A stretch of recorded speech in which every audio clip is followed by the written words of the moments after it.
Okay, so let's take a look at how you can embed Pastebin into your Drupal page or article. So here you can see we have empty paste.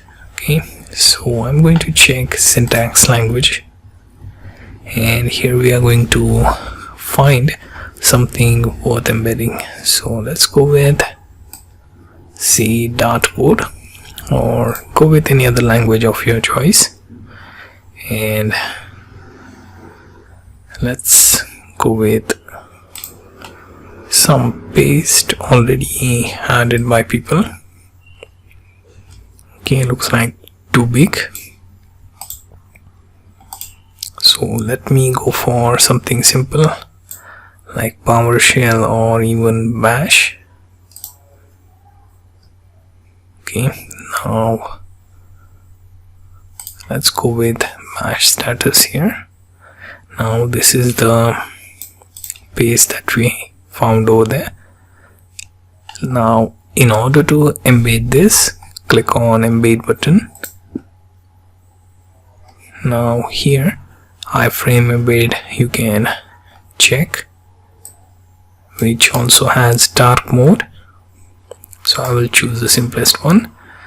Now go to your Drupal website. Here you can see I have one article here. I'm going to click on that, then I'm going to edit that. You can also do this for page as well.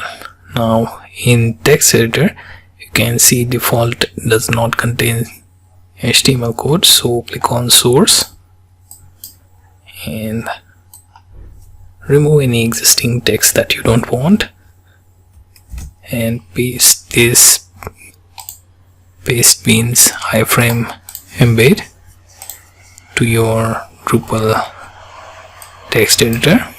Now make sure that your text format is set to full HTML. Right, now save your article.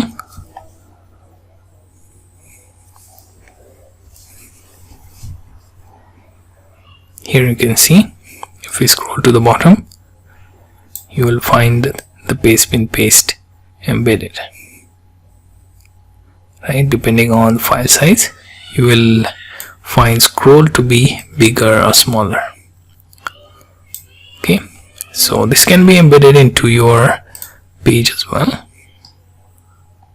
Okay, you can go to edit, and here you can check the source and paste our Pastebin embed.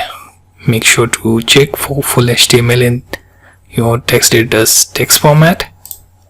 Save it. Now you can see Pastebin embedded to Drupal page as well. Okay, so you get the idea how to embed Pastebin paste to Drupal article or page.